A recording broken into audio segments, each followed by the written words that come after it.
I am Pragya, and I bring to you excerpts from the year-ender issue titled We Bear Witness. The issue is dedicated to the people of Gaza and what they went through.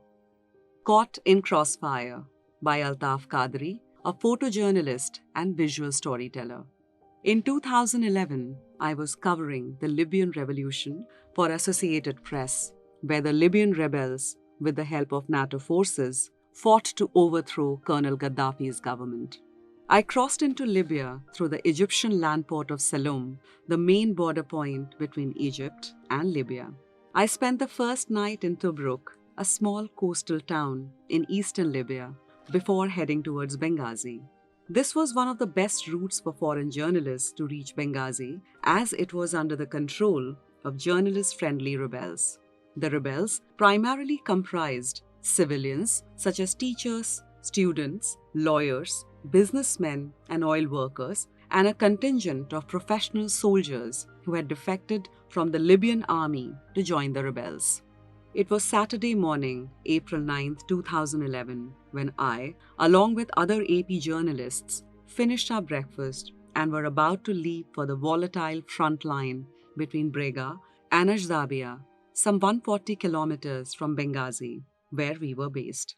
Our routine was to head to the front line in the morning, file from Ashdabia, and then head back to Benghazi by evening. I was traveling in one car and my colleagues were traveling in another.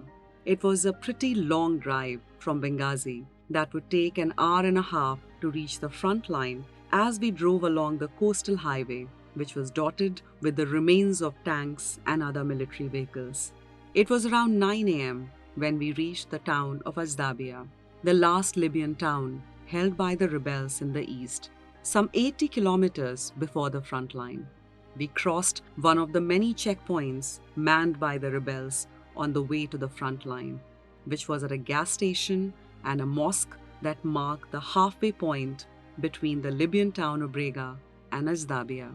I had told Ben, my photo colleague, that if any one of us gets a chance to go further towards the front line towards Brega, we should, and others could then move up with the cars. Ben asked me to let him know before I go ahead. We both agreed on this arrangement. Meanwhile, a rebel pickup truck came zooming from the front line, carrying a wounded Gaddafi loyalist, whom the rebel forces had captured during the fight. We started taking pictures of the captured soldier. For this and more, read the year-ender issue of Outlook.